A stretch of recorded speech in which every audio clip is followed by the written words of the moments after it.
we're gonna post this to our channel. So for anyone watching, we're testing out YouTube right now because TikTok is getting banned in the United States. And so we are gonna lose our primary method of recording these. And also we had an audio issue on Monday that like I was trying to just I don't know if it's a Leo like performance mode of like, okay, yeah, I'm getting tons of feedback, but I'm gonna just keep going. And so, is this like laggy a little bit? Mhm. Yeah. Okay, we'll figure out what setup is gonna work best for these podcasts moving forward because that's gonna be the challenge if TikTok for real goes away. Um, Mhm. but yeah, we'll just try different things. I'm sure Instagram is an option also. It's just we don't have an Instagram specific to the podcast. Oh no, it's lagging again. Okay. There is also, like, app Mhm. YouTube and other things Yeah. that I think make the connection better. We've just never had to use them before, Yeah, but we'll figure it we're out. gonna have to figure it out now.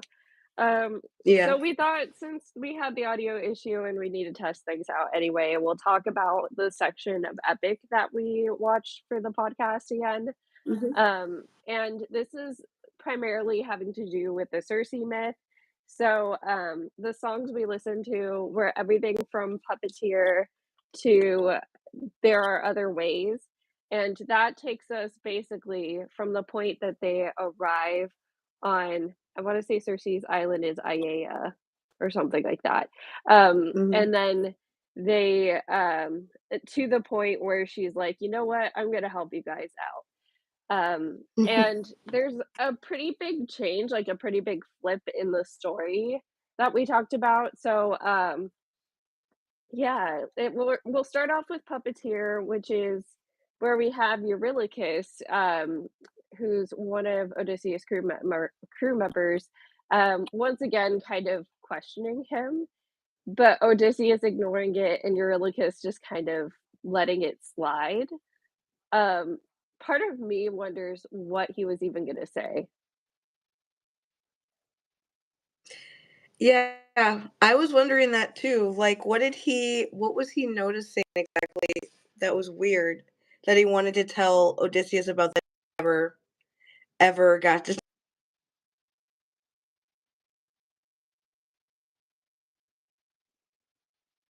Oh, shoot.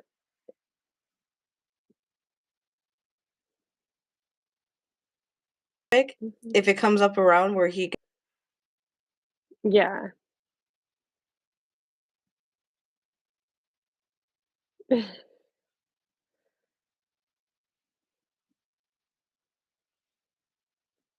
it for even trying to tell Odysseus things after the last time. It just like Mhm. it didn't work. Like he tried, but the guy just like told him to go away. And so I give him points for even trying again after that. Yeah. And so Eurylochus goes on a scouting mission on this island that they've landed on, and he and his team find a palace, which turns out to be Circe's palace. And the men, having been on sea for, I think we're supposed to think 2 years now because of them saying Mhm, 12, or Odysseus saying it's been 12 years since I've seen my wife. mhm. Um, so, it like, these men are hungry, they've been on a ship the entire time, and now there's just this pretty woman inviting them in, like, it's kind of funny that Eurylochus paints it as it's like something we came across that we would never be able to fight, and it's just like a woman. Yeah, like, oh wait, we are supposed to be heterosexual men, and so we usually like those people, and we haven't had Mhm.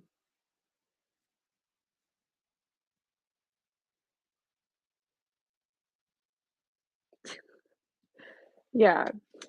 So, let's see.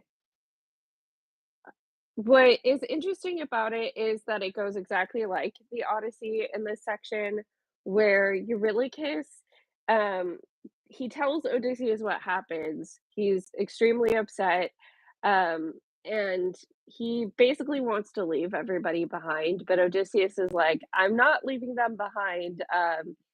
I would do whatever to save you. I'm going to do my best to save them." Eurylochus tells him, like, "This lady likes to play games, so you're gonna have to be willing to play." And of course, Odysseus being the person that he is, I wouldn't say wise so much as, like, maybe not wise in the intelligence way, but, like, "You wise guy." 'Cause Yeah. he's always trying to pull tricks. Like, of course he's gonna take up that challenge. Every time he thinks he's great, but Mhm.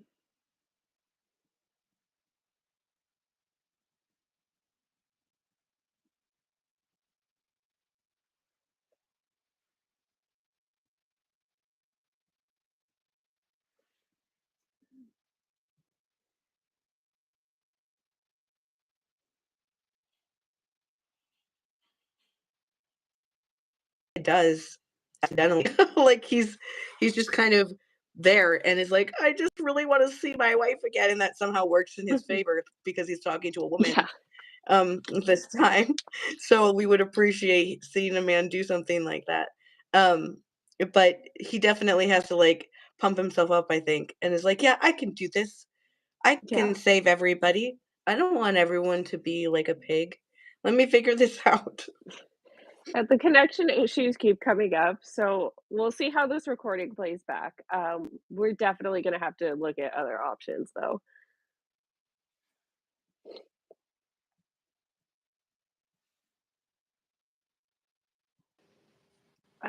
It's like it'll be good for, like, 10 seconds, and then it'll start cutting out again. Mhm. Yeah, okay, so that takes us to the end of the first song is "Puppeteer," um, or at least my notes on it, see, so then the next one is the Hermes song, "Wouldn't You Like?" And it's Hermes stepping in to help out Odysseus with Circe in the coming encounter he's about to have with her, and he gives him the herb moly, and he basically, like, frames it like this is gonna make you equal with her. But what I liked about the song was that they show that they're equal in other ways, the ways being protectors. So she wants to protect her nymphs and all the little girls that live on her island. And Odysseus wants to protect what little crew he has left because I believe the count was 42 when after they got washed up by Poseidon in Relentless. So yeah, they're very much equals in spirit, at least in this version.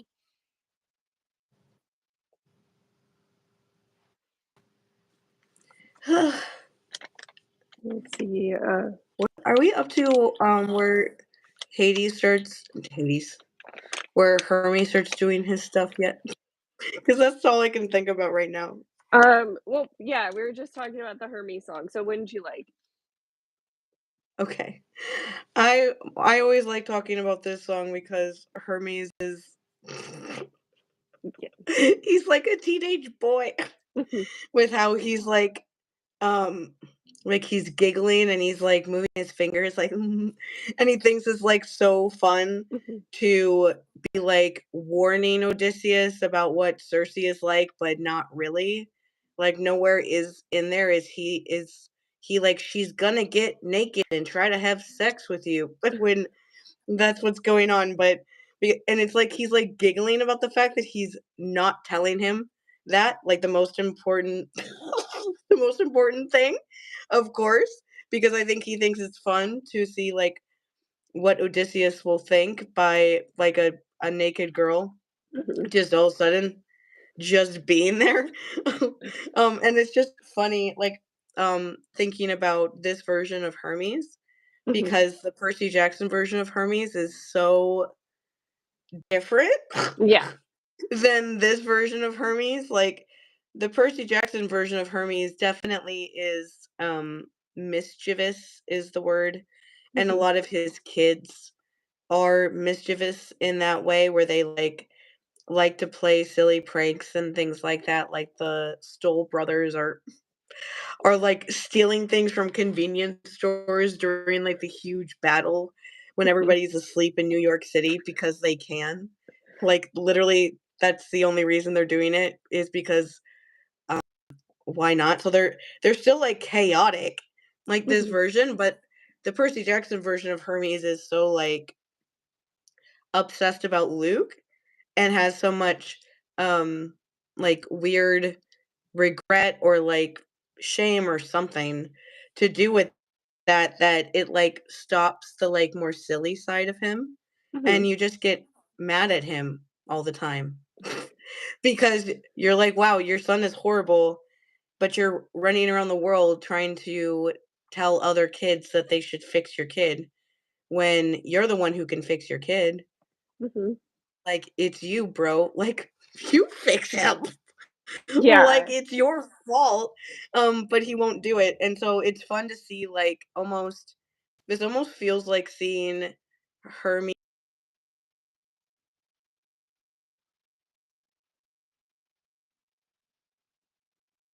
son wasn't trying to destroy, like, society as he knows it.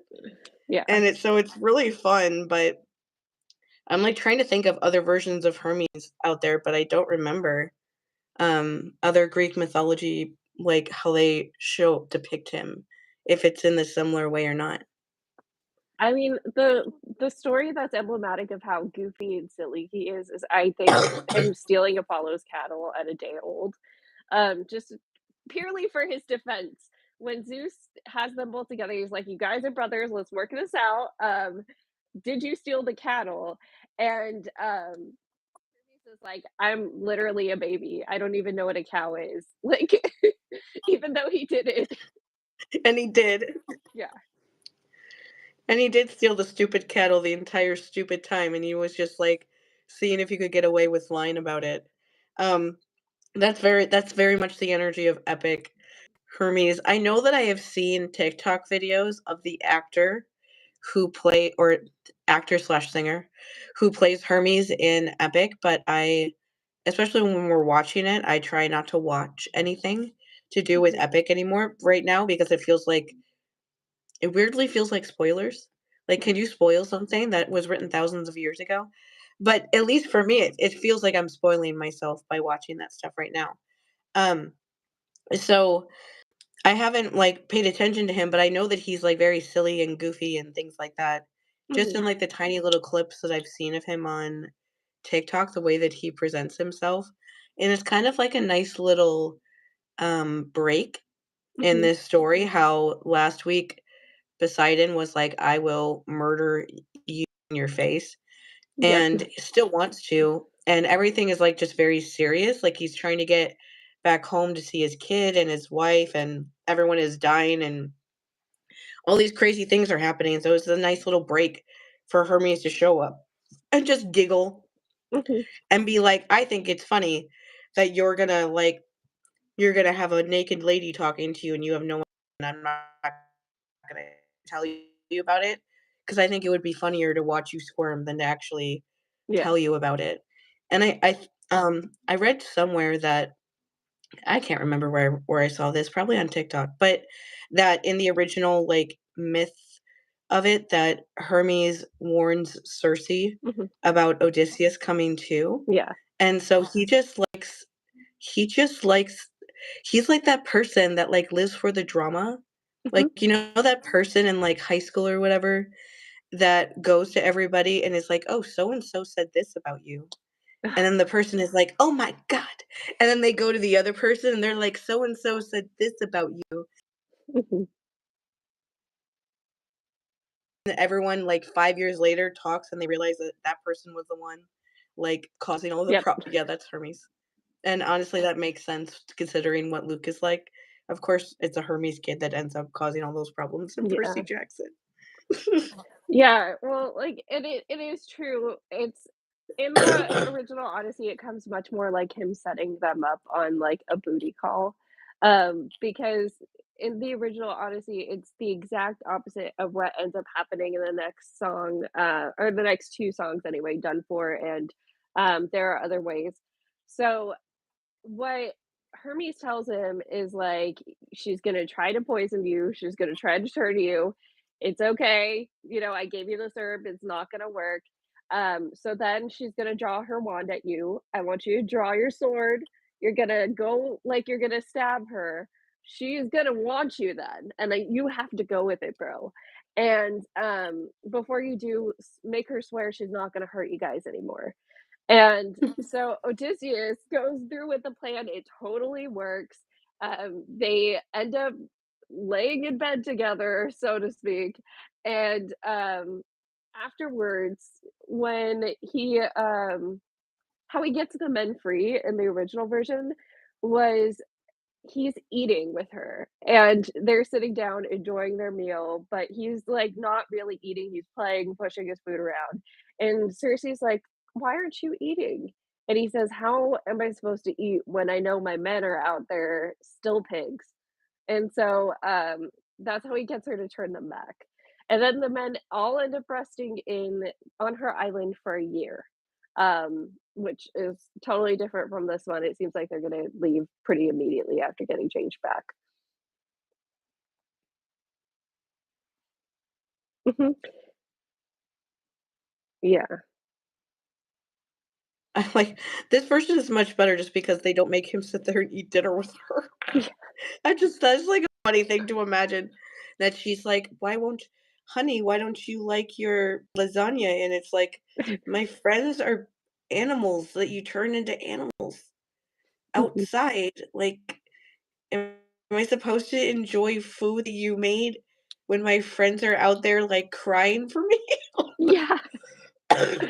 And, like, he really is getting the spa treatment too. So, it's even worse. It's like they're out there playing in the mud, and I'm in here getting cleaned and dressed and perfumed and fed. It feels like that meme with that like the couple sitting at the table and they're like, "Honey, why haven't you touched your blah blah blah meal?" And they like come up with the most ridiculous sounding food ever. And it's Mhm. like a parody of like 50s like Hollywood or whatever. And it's Mm. like, yeah, that's not gonna work. Like I'm just picturing him sitting there like trying not to cry about his missing his wife while he's supposed to be sitting there like telling Cersei she's a good cook Oh my gosh, yeah. or something about stuff like that.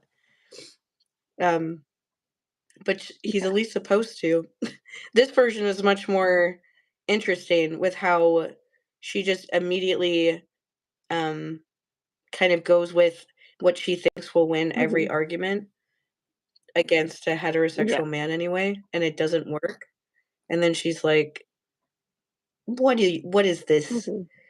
Are you like how this has never not worked against a singular man that I've ever met in the history of my life. Yeah. What do you mean you don't want to stare at me while I'm naked?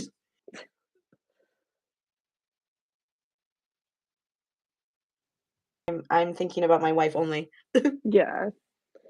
Well, so the next song is "Done For," which is, Odysseus comes into Circe's palace, like, just, um, asking, "Hey, did you do something to my crew? Because they came here and, haven't come back yet." And, Circe it's the same as in the original Odyssey, she says, "I brought out their true form," which, like, very, very feminist strangely feminist take from Homer, for the time period of just like, yeah, men are pigs. Um, and I mean, the other animals she happens to have around her palace are dogs and lions. Mhm. So it's like a weird commentary on male behavior when you think about it. Um, It just is funny. It's funny to especially because it was made by a man. It's Mhm, really funny that it was made by a man, and a man was like, "We're all evil animal pigs that should be rolling around in dirt mhm. and, like, eating scraps that women give us sometimes, because that's all that we deserve." And I know I said this last time, but I do wanna ask again because I don't remember what you said, is that if because part of me when I read this, I was like, "Is this him being, like, mean towards women, or is he supposed to be critiquing men?" Um, because it's hard to tell sometimes. Mhm. Sometimes things that are done by men, they'll, like, critique women by having them hate men and not want anything to do with them and call them, like, horrible names and stuff, but it's one of those things it's where those weird, like, things where red pill people will like something that the opposite people also like at the same time because neither one of us can tell what they're actually trying to say. And so Yeah. part of me was wondering that, was if he was doing that or if he was being like a woke little It's funny because these woke moments oh, and you're hold on. Sorry, it was cutting out for a second. But, I think with Circe and like, it's similar to the Lysistrata, which is explicitly a comedy, but I feel like the ancient authors are, they are critiquing men, but in a way that's acceptable through comedy, I guess. Oh no, is it frozen?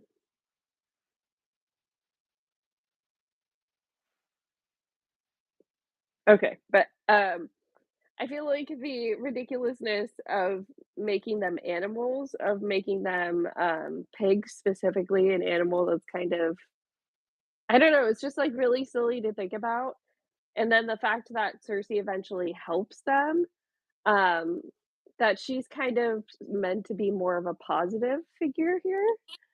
Mhm. Yeah, so I think it's just, like, the humor there's humor to it. There's supposed to be humor to it, and so I don't think we're supposed to be looking at her negatively.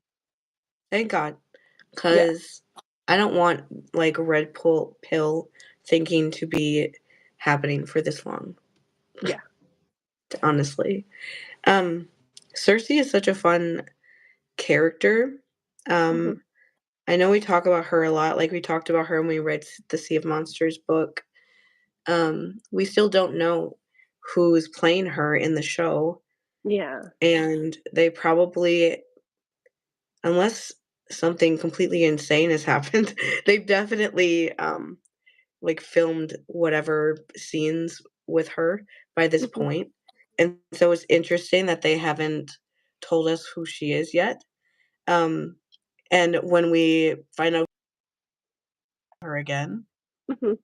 and I know that, that one book, Madeline Miller, that's the name, that Madeline Miller wrote a book about Mhm. Cersei, and all I know about that book is she wrote the Song of Achilles book, Mhm. and then this book, and people read the Song of Achilles one and sometimes cry, or just have, like, queer feelings Mhm. about, like, the repressed queerness, because of how that book goes, Yeah. and but the other people who read the Cersei book, they're like, "If you've ever been screwed over by men, you would really love this book," because I guess it goes into that. I don't know if they tell you in that book, like, why or, like, how she that's just how she feels. And so, obviously, I know about that because of my life, and part of me has always wondered if I read that book, if I would like it. I probably Yeah, would. I bought a copy of it 'Cause the recently. I haven't started it yet, auth though. 'cause I know the author is really good. She's right the next book she's oh, that's what I'm remembering this about. Her next book is about Hades and Persephone, Yeah. and so I'm like, "Oh god." Yep. Like, that could be anything. Like, I wanna believe that you're, like, one of the good people, which means that you don't hate Hades and Persephone just for anyone who doesn't know Yeah. doesn't know about that. Um, but yeah, like, she's a figure that I think people are really interested in still because of the fact that she's a woman that has some sort of Mhm. power, that men show up at her door in the middle of the ocean, and they're helpless, and they need help, and um turns them into animals and makes them sleep outside in the mud, and they have to do what she says in order to get away from her. Even Mhm. like the Circe in Percy Jackson, like it is like I guess it's that book's version of like humor is when she turns Percy into a hamster for Mhm. a couple minutes. And it is kind of like a whole thing of the same way that Odysseus challenges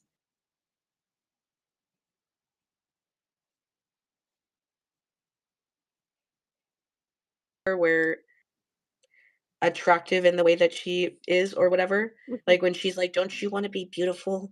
Don't you want everyone to idolize you?" And he's like, "No. Like, why are you making me feel bad about my," like he immediately realizes that she's making him feel bad about himself.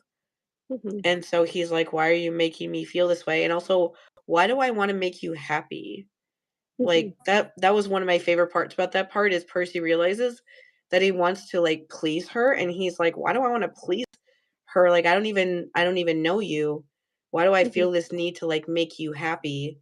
Um it's like a weird like almost she's not grooming him, but that's like what grooming feels like, especially Mhm. when it's like an adult and a kid, like you're putting their feelings first, but he realizes like something's weird here and then, Annabeth literally turns everyone back into humans because Mhm. of how much she cares about Percy, which definitely messes with Cersei's whole thing. That men Mhm. are all bad because this really smart girl is willing to ruin her whole thing and save everybody.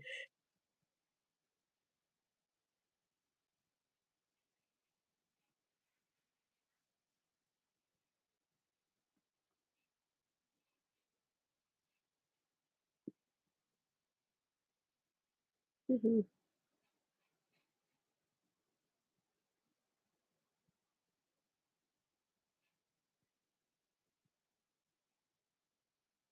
Kind of taking a risk by doing that because, it's also on an island in the middle of the ocean. Mhm. And so it's not exactly the best idea for her to make Poseidon mad either. Mhm. But she does it anyway because she's like, "Oh, you seem like a good guy." Yeah. Like it's like those random men that people find online that um we always all hope that they don't let us down one day that seem like nice.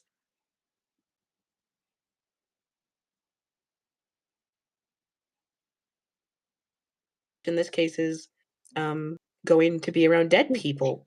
But I just like how across all these different things she's always like looked in like a positive light. Like I would almost like dare some like idiotic man to watch to like try to depict her as Mhm. the villain. Like people would get so mad. Yeah. Yeah, and so in this version, what's different about it is Odysseus discloses that he has the moly, and that's how he's resisting her power. And I don't know, there was a weird part where Circe unleashed what looked like a chimera to me, um, Mhm. and that is totally new too. Let's see. And Circe kind of discloses as they're fighting with each other, "Last time we let strangers in, we faced a heavy loss." So it kind of gives her that emotional backing that, like you said, it makes her less of a villain when we see her as somebody that may be more overcorrecting for something that happened in the past rather than somebody who's just doing this just because, you know? And then that leads into there are other ways because she thinks she's gonna win this argument by getting naked, which does work on men occasionally as somebody who is married in a hetero marriage, but um, they have to, of course, be willing. And Odysseus, at least in this version, in Jorge's version, is our monogamous hero. He's very monogamous. He's not going to cheat on Penelope in this version, which I have to respect that Jorge drew a very, like, distinct line of, I didn't like that part of Mhm. the story, so we're just writing that out." Yeah, and honestly, when it comes to I feel like when it comes to Odysseus, like, having the whole storyline of I'm faithful to my wife, Mhm, and that's, like, the number one thing about him, is a really good kind of, like, through line story, mhm, and I feel like for something like epic that's telling this huge story like the Odyssey in, like, little increments, mhm, especially because the whole story is about Odysseus, like, changing as mhm, it goes along, you need something that's the same, like, mhm, from beginning to end, and so him being totally devoted to his wife is not only an easy thing because that does stay consistent pretty much through the whole story, it also, like, humanizes him in a way, mhm. and makes you like him when he starts doing things that you don't like. So, it, like, helps you feel more connected to him when you otherwise would be like, "I don't wanna watch you anymore," Yeah, when he starts doing, like, weird stuff. So I think it was a smart choice, like, narrative-wise, like, when he was constructing how to, because especially with epic, like, you have to make the way that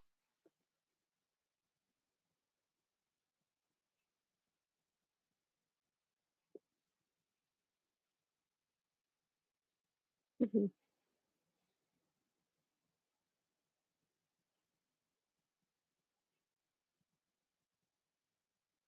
yeah,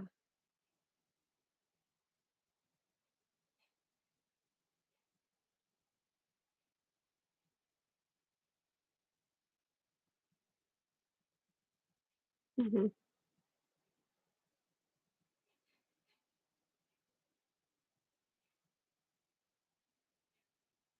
mhm,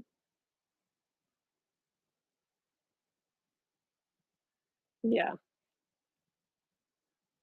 it explode this year, but it I feel like Percy Jackson probably helped, like, mhm, Greek mythology everything when that show came out in the beginning of the year, to just give it, like, a boost or something. I don't know if that's true or not, but it, like, overlapped at least somewhat because I remember seeing videos about it when the show was airing, and mhm, right after it ended, um but either way, that is, like, a crazy amount of people to listen to a musical that he just made up himself, that yeah, he's made completely on his own. There's no like, some of the people that are in it recently are people that people would know online, mhm, um, but they're not, like, famous people or anything like that. They're just what is her name?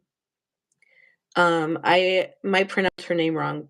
Janini K. Jaw. She just put out a whole album all about inspired by Greek mythology, and she had a mhm, song that went viral, where she used, like, the fall of Troy to, like, depict when you're in, like, an abusive relationship. mhm, It's a really good song, but she's in it, in one of the recent parts sagas with Aphrodite. Like, I don't even know where Aphrodite would be in the Odyssey because I don't remember anything about the Odyssey besides this parts on the ocean, apparently. Um, but she's, like, somebody that you would only know if you were on, like, social media, like TikTok and stuff, and mhm, liked Greek mythology already. And so he obviously did a really good job of figuring out how to make people like Odysseus, but also not be bored of him. mhm, Um, like, he's a hero, but he's very flawed at the same time. yeah. And but he's not flawed enough to cheat on his wife. Well, and I mean, the concept of cheating is definitely modern. It's definitely, Mhm. I don't think that they would have thought, like having sexual encounters with people outside of marriage necessarily means you don't love your spouse. And so it definitely is rewriting for this modern audience that would think, oh, but don't you miss your wife? Don't you want to go home? Even though that's not the standard that a marriage would be held to back then. Yeah, I was wondering that too, like, in so many Greek myths and just, like, in general, when you learn about, like, mythology or just Mhm, stories from back then, like, it's like everyone just cheats on each other, and they don't and I'm not sure that they necessarily care. Like, they don't Yeah. call it cheating, it's just kind of, like, what they do. Like, we make fun of Dionysus and Percy Jackson because he goes on this whole rant about how demigods are, like, horrible people and always screw people over, and then Mhm. Percy's like, "Didn't you get in trouble because you cheated on your wife? Mhm. Like, aren't you the one that does bad things? Why are you yelling at me, a literal child? I Yeah. haven't done anything." But still, it's very much like that where they all just, like, it's not even surprising when you're reading those sort of stories that, and then this person has sex with this person, and that person. And Mhm. so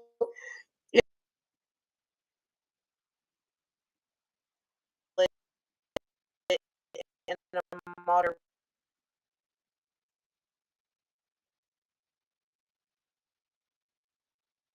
too, Mhm. and they Mhm.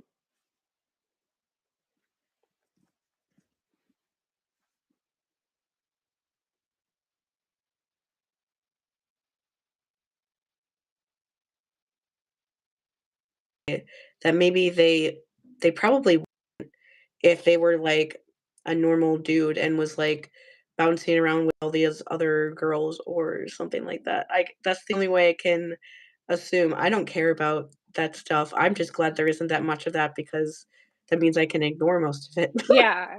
But I know that a lot of other, like, women like reading stories like this where the man is, like, very devoted in a way that is usually not, like, always depicted like that. Like, usually in, like, the toxic version of masculinity, the hero guy is, like, the guy who is like James Bond Mhm. and, like, dates a million girls and is, like, hot shit and Mhm. stuff, and in this version, they're like, "No, I have one woman, and I won't even look at another woman who's naked even if I don't wanna have sex with her because Yeah. I don't want my wife to feel bad." Mhm. And, I mean, that works out in this Odysseus's favor because it looks like Circe's about to try to make out with him, and she has a knife held to the back of his neck, and, it's almost exactly what Hermes in the actual Odyssey had warned him about of, like, if you start getting physically involved with her, you're gonna be vulnerable, so you have to make her swear she's not gonna do anything else before that happens. Um, that's why. Like, that literally is why he got that warning. But, so right as she's about to kiss him and make contact, he breaks away and he's like, you know, "It's been 12 years since I've seen my wife, but I wanna get home to her. I miss her. I love her." And you see, like, Cersei's eyes, like, the animation's just her eyes, and you can tell she's kinda, like, calculating this in her brain of, like, he's not gonna try to take advantage of this situation, and he's just gonna want his wife. Well, okay, this is a good one. Mhm. And also, what is this? Like, a man that's like this? Like, Yeah. what am I doing? Like, what's happening? Where am I?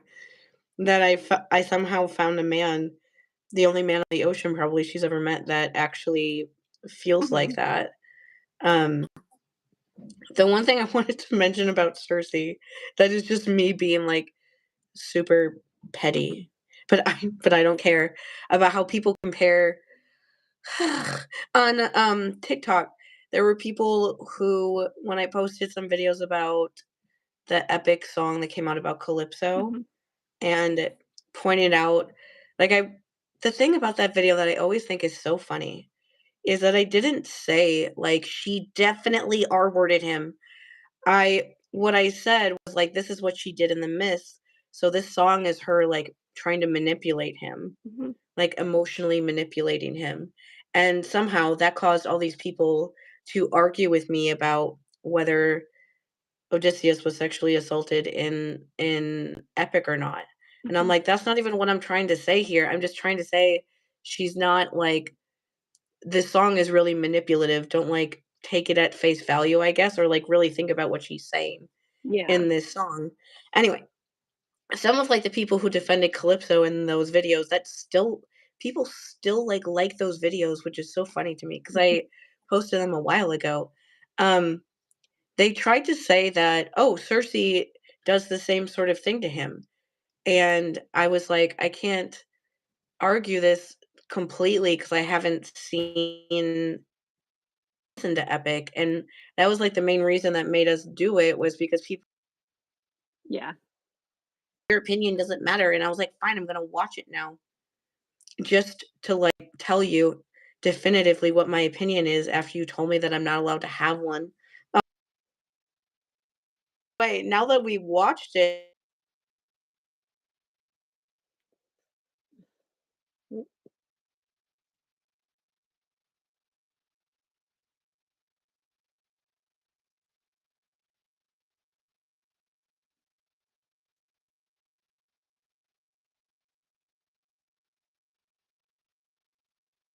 stopped as soon as she realized that he was actually devoted to somebody else. mhm, Um, in the we haven't gotten to the first Calypso song yet in Epic, but I've heard it already, at least the beginning part of the first song. mhm, And in the beginning of that first song, she's,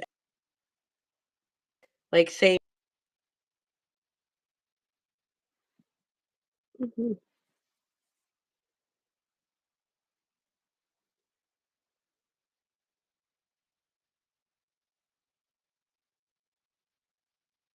mhm.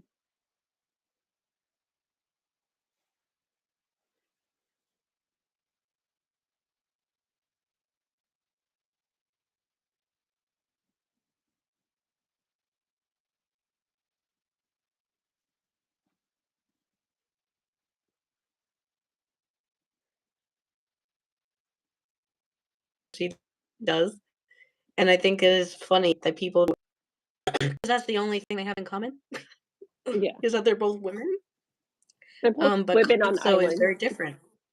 Yeah, they're both on an island, they both run into Odysseus, but one roofies him in the mist and does other really bad things, and the other one, like, offers herself in order to beat him in a fight. Like, she Mhm, wasn't like, "Have sex with me, sir," like, at all. She was like, "I know this is something that will, like, stun you so that I will be mhm. able to, like, win this fight that we're having, and I can turn you into a pig like everybody else." Yeah. She's not actually doing it because she actually wants to have sex with him. She's just doing it to, like, surprise him, basically.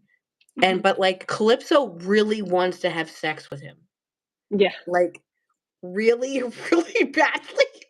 Yeah. And we'll talk about all the Calypso stuff, especially because our when we finish Epic, we're gonna read Battle of the Labyrinth, which has Calypso in it, and I'm already, like, mad, um, thinking about, that stuff because it's gonna be oh lord. That stuff is just, the Calypso chapter, we could spend, like, an entire thing just talking about that and, like, when Percy comes back because her manipulation makes, people, like, think that he did something that he didn't, Mhm,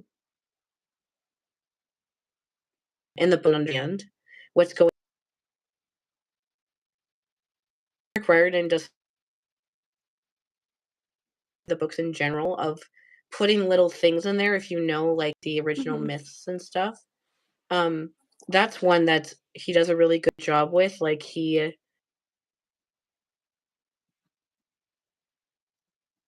thing that Percy asks Calypso when he wakes up on her island, um, is he asks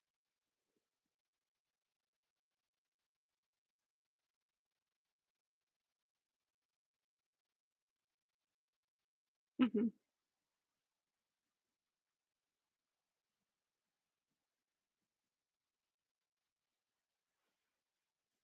mhm. Yep. I did not realize that until, like, 3 months ago um, when I looked at that again, and I was like, "Oh, that was Hermes showing up to try to get her to let him leave, and Yeah. she lied to him to, get them to leave Percy there alone with her for a little bit longer." Um, but either way, like, I feel like Calypso and Circe are kind of opposite, Mhm, like, in, like, the like, female, I guess, depictions, um, like, I don't know how Calypso is like that girl almost that, like, says that she hates men, but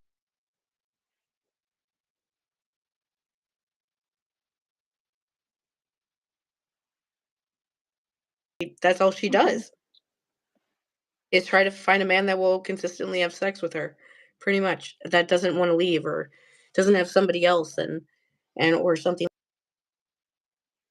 Yeah. and, like, complains to the gods that they can basically R-word people, but she's not allowed to, and it's like, "Okay, do you wanna commit sex crimes? Can we, like, reel this back in for a couple seconds?" Um, and but, like, Circe is, like, kind of the person you might think like that. She doesn't at all. She actually weirdly respects men that she feels like has earned her respect. Yeah. It's very Zoe. Oh, yeah, and that's really funny Yeah. because of because of Calypso. That's really funny that Circe is more oh my god. That's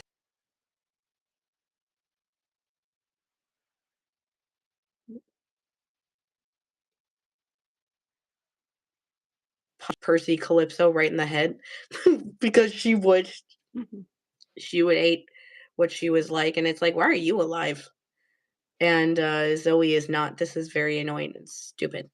Um, but, uh, what was the other thing? The other thing we would talk about with Circe is there's, that person on TikTok, I'm, like, blocking her username out of my mind because she annoys me so much. Yeah. Even though I saw one of her videos today and sent it to you just so you would know who I was ranting about. Yeah.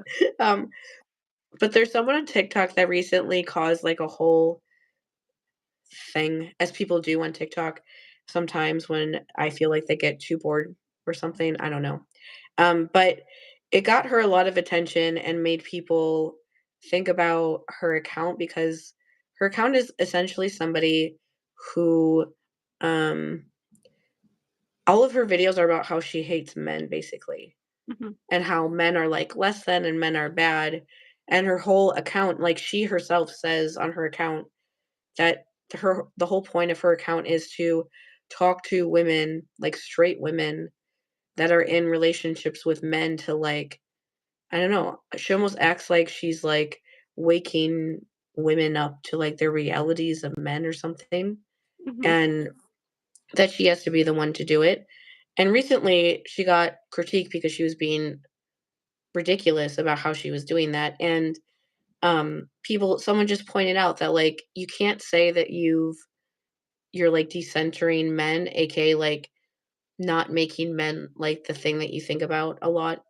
if you hate them this much because hate is a really strong emotion, Mhm. and you're still thinking about them all the time, Yep. and, um, she kinda reminded me of that, like, part of Circe, where Circe is, like, so sure that every man will want to have sex with her or every man is, like, bad, and they, Mhm. of course, like, hit on that in Percy Jackson because Percy is the hero and he's a boy and, like, a young boy, and so, Mhm. like, if she's willing to turn, like, a 13-year-old kid into a hamster Yeah. because she's so sure that one day in the future he will do something bad where turning him into a hamster now is, like, saving time, Mhm. um it's that sort of idea again of, like, the idea that those kind of people just bother the fuck out of me, to put it simply, like, that are so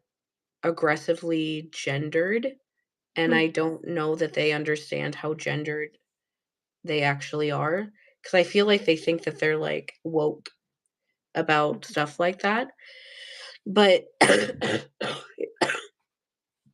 if you think that men are all the same in that way, um, or that, like, if you're born a man you're just doomed to end up like that. Um, you're being like how men are about women, just in the other way, going the other way. And Mhm. if that's not, it's definitely not true about us. And so why are you doing that with them? Like I know it's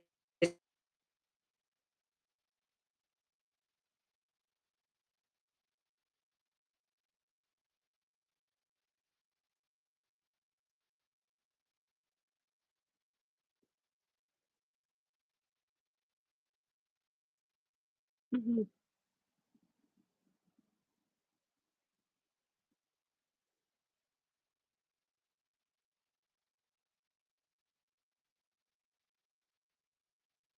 Yeah. Tarot people or spirituality people, I'm like, "What the fuck are you ever" I just, like, ignore when they say those things Mhm. because I generally don't even know what you're even saying right now. They don't make sense to me, so I just don't engage in it because, Yeah. a lot of those things would see me as, like, very masculine because I don't wear makeup. I don't wear, like, stereotypical, like, girly clothes. I hate the color pink. I Mhm. always have since I was a ki I absolutely hate it. Cassie, my sister, loves it, but I've always hated it, like, ever Mhm. since I was young. I never really liked playing with dolls very much, like, I can remember giving my the Barbie dolls my mom got me to our dog, when I was really young, and things like that, and watching them eat its head and thinking that that was entertaining to watch. Mhm. I've always just kind of liked what I like, and it's not the stereotypical thing, like, even, like, the books and stuff you're supposed to read when you're a little girl, those usually weren't the ones that I was really into. Like, I Mhm. was, like, the girl who read Star Wars books. Yeah. I read, like, Star Wars and Lord of the Rings in high school, and I read, like, other books, like sci-fi fantasy books like that when I was younger. I was not reading any of the, like, popular ones, like, Mhm. I can't do some of, like, the, um, nostalgia stuff because I just didn't read it. Yeah. So, I don't like, anyone that tries to tell me, like, what being Yeah, it's kind of a very neurotypical experience, I think, to, like, understand what gender roles are and want to conform to them, just because I don't feel like Mhm. I've ever held myself to that standard. I mean, we all know that, like, there are some people that love rules enough that would be like, "You know what? I want to try to follow these rules." But when you don't really actually don't care about how you were socially perceived in terms of your gender, Mhm. it's like it doesn't matter, you know? It doesn't matter what you Mhm. like, what you wanna do, what your hobbies are, how you dress. You're gonna do what you wanna do.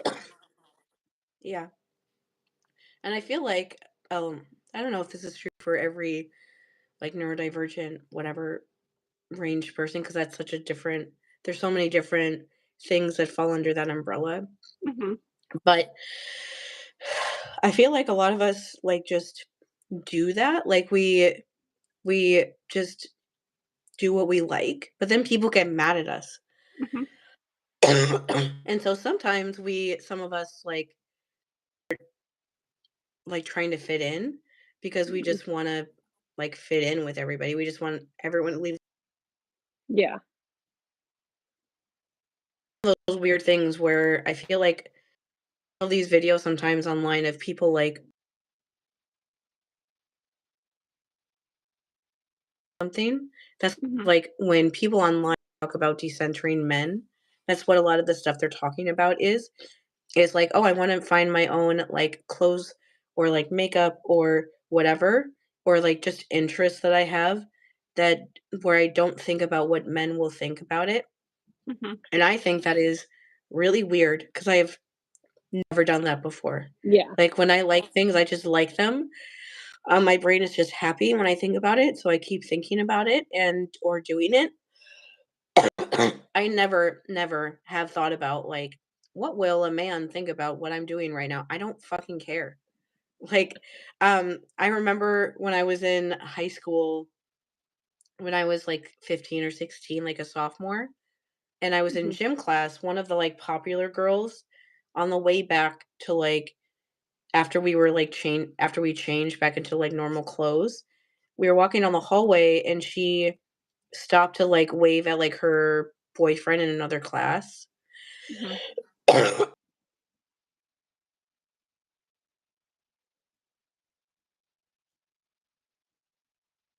Thing or something like that.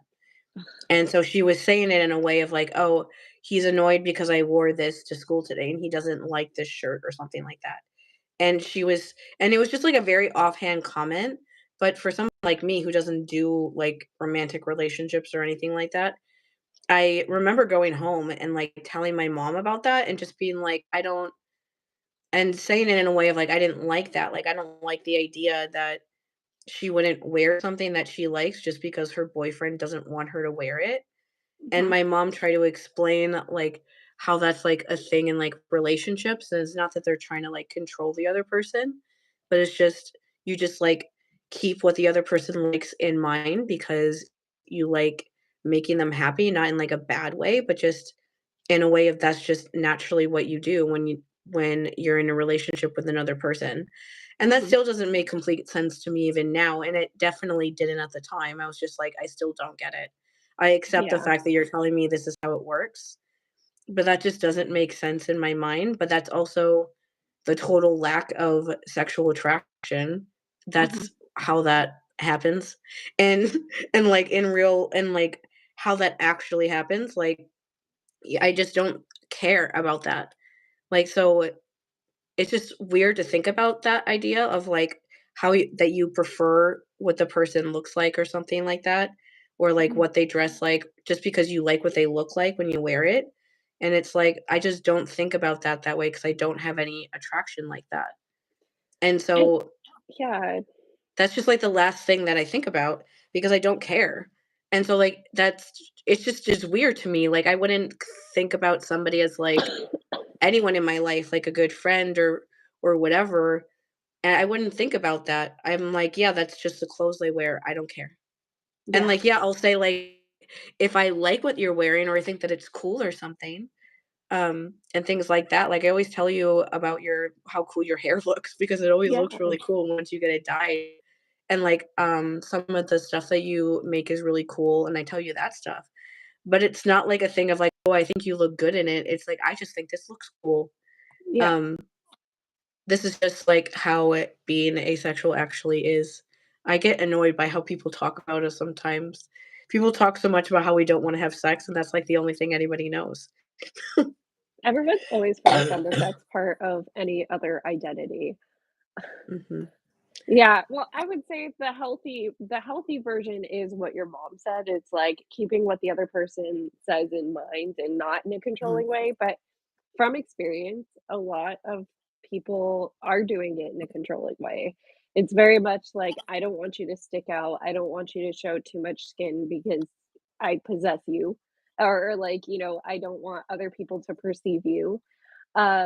And it tends to be more on that stifling side because, like, when I first started getting my hair professionally colored, I remember people in the salon asking, like, "Oh, your boyfriend's okay with that?" Like, and it's like, "Yeah, but I don't wouldn't care if he wasn't." Like, you know? Um, and it's funny because, like, Jake still will not tell me what his preference of how my hair looks is because he doesn't like stifling that creativity.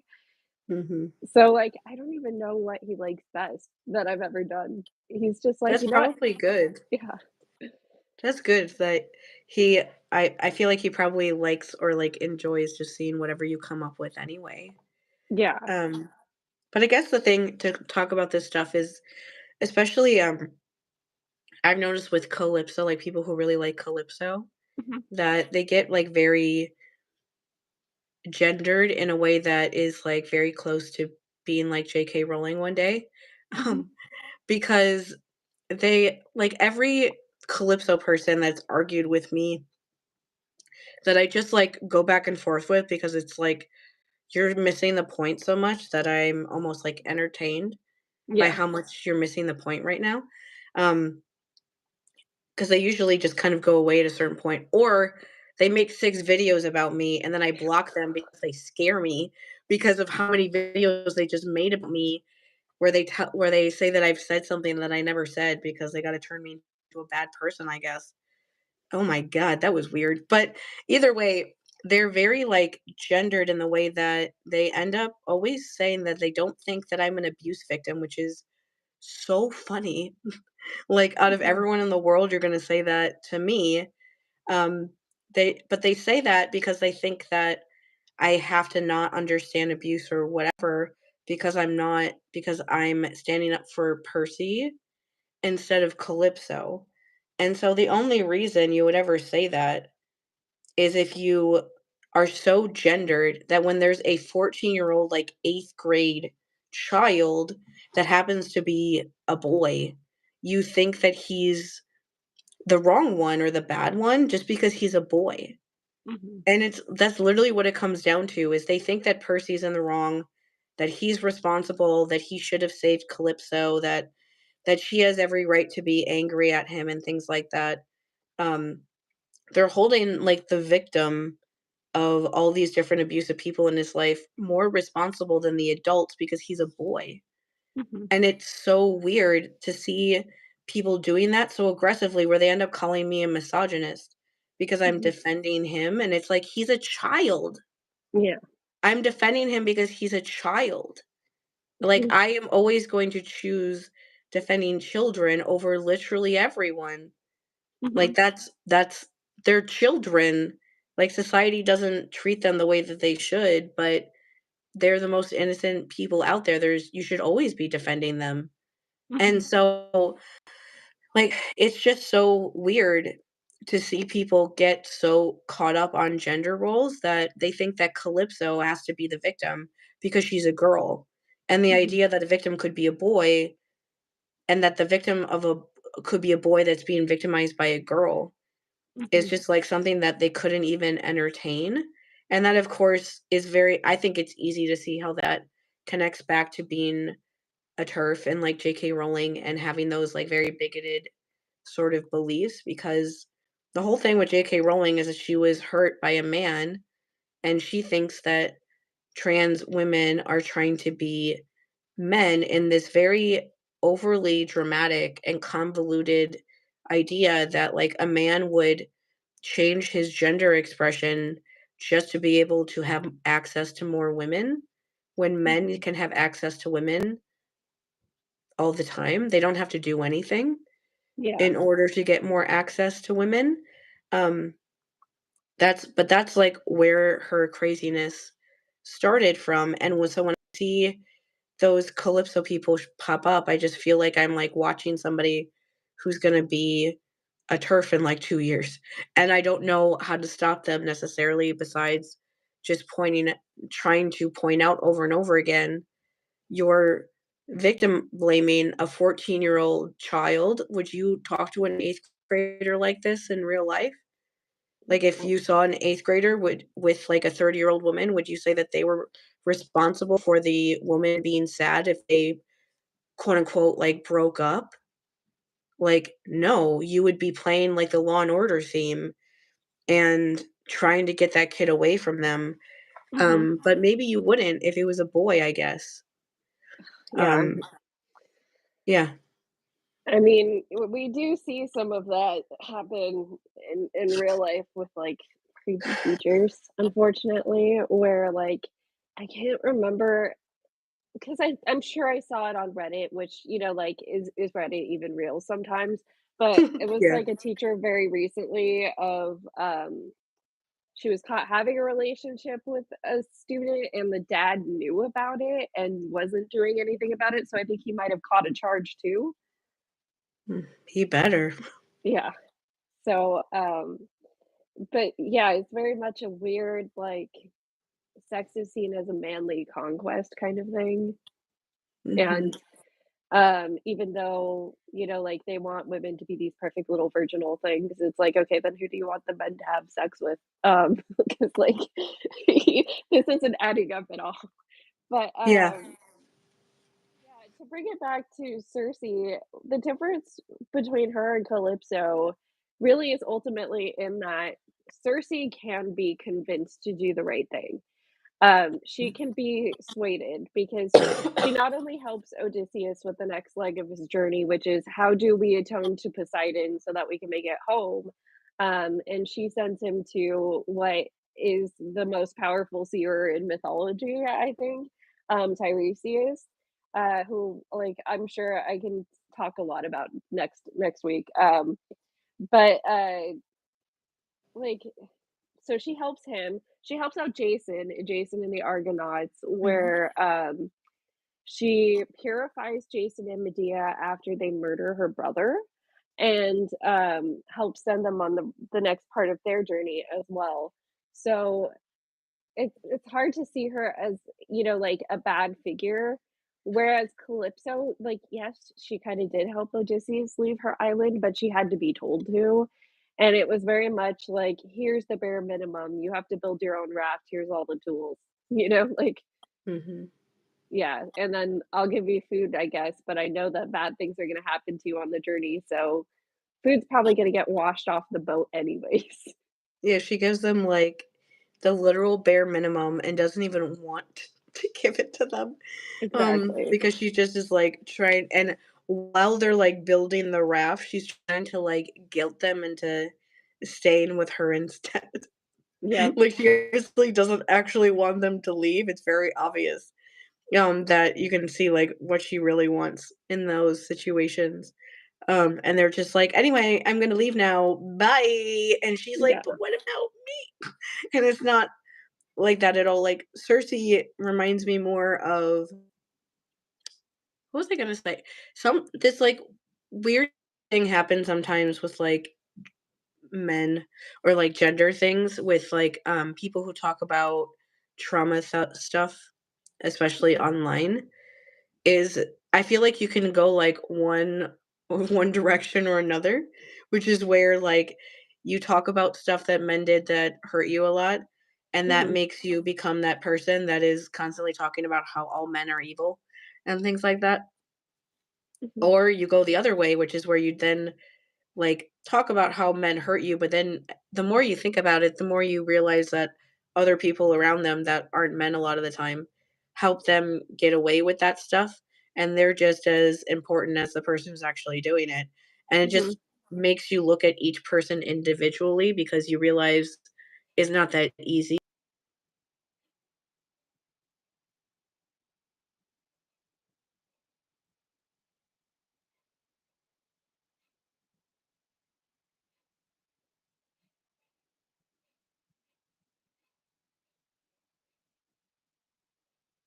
mhm, And instead, you're just like looking at the behaviors of what people do and then noticing when those behaviors things are like possibly problematic or could be like a red flag. And so Circe feels like that where she's somebody that just does that. Like she thinks that men are all pigs. She thinks that if she gets naked that any man will just do one doesn't. She doesn't just like punish him for it. She respects then because she's like, okay, you're a good person. Calypso would be on like TikTok yep, talking about how horrible men are because they won't do exactly what she says. And then, like, many years later, everyone would find out how abusive she is yeah, and things like that on TikTok. That would be her on TikTok. Um, and so it's like an interesting way to show like the different ways that almost that like women can react to being mistreated of mhm, being like, well, all of you are bad, so I'm just gonna hate all of you. Or learning like, okay, I'm just gonna like notice these things and do what I can to like not to like stop the damage from going any further. yeah. Let's see, so yeah, she says she's gonna help them get to Tiresias, and, yeah, that's exactly where we left off, there wasn't anything more to it. I just had one more thing on my notes, but it's, that I already said it, that they stay a year there in the actual Odyssey, Mhm. because it is such a pleasant experience where I think that's where CC's spa comes in to, like, the Riordan universe, um, and I mean, it feels like very much good intentions gone awry of that Circe as well, because at least she does have this what seems like a sanctuary for female demigods and nymphs and other, like, creatures of mythology, and it seems to be a pleasant place for those people at least. So yeah, you know that her heart's coming from somewhere that isn't necessarily completely monstrous, but she just has gone overboard with one aspect of Mhm. I wanted to talk about J.K. Rowling some more, it. Okay. since we're talking about gender roles and how weird they can get and stuff like that, just because she's such, she just, like, won't go away, I guess. She doesn't want to go away, Yeah. obviously, um, but she won't go away, and I just feel like since Trump won, Oh, she is yeah. kind of the person that is gonna get more of a chance than she would have if he hadn't, Mhm. um, because Harry Potter is so fucking white. Um, like, Issa sent me this TikTok yesterday that was talking about how Lavender Brown is played by a black actress until she has a starring role in the movie, and then they Yeah. recast her as a white girl. I still can't believe that actually happened. Um, Yeah. that's the stuff that I think about when I think about, how glad I am that, like, Percy Jackson, like, cast, Lance Reddick as Zeus and then replaced him with another black actor. Mhm. Um, and if they ever, for whatever reason, had to do something like that again, that's what they would do. And or even just like Thalia being black, or like Athena also being black. Um, there's times when they could not do that, and they don't, thank God. But I think people like J.K. Rowling is the reason why everyone's like nervous and Mhm. was nervous before they announced who was going to be Zeus, because so many things like her do things like that, and they act like you should just be fine with it. Mhm. And you're like, "What do you mean that you named a character Brown Yeah. and had somebody who is not white play them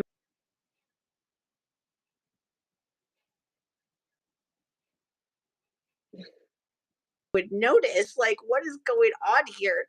Especially in Harry Potter, where there's, like, 2 people in the entirety of the entire thing, I swear to God, that are not, like, white British people who eat beans on toast. It's just, like, so, and especially 'cause, oh god, there was something in the news recently about their show that they said that they want to the thing they said was like, "Oh, J.K. Rowling can have whatever belief she wants, and you shouldn't, like, stop her from doing that." And I was like, "Okay, so you're gonna be like this because," and it was, like, right after the election was over, and I'm like, "Okay, you're just, like, going with that because you can do that now." Yeah. Because before that, you were trying to act like you didn't wanna work with her anymore.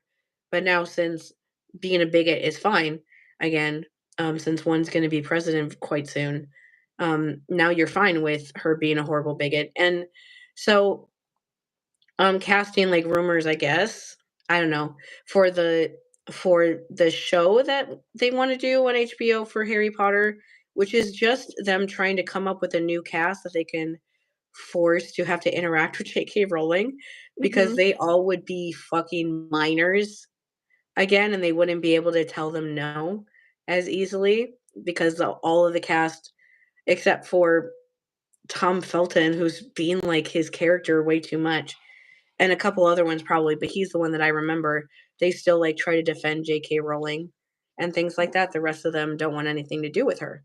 And so they're trying to redo this show, and they want to make Snape a black actor.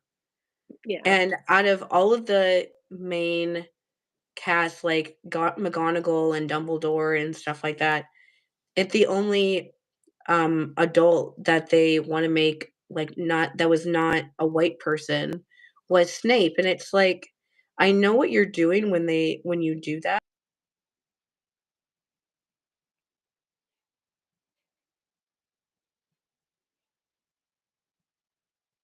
Mhm. Yeah. Character like Snape Mhm.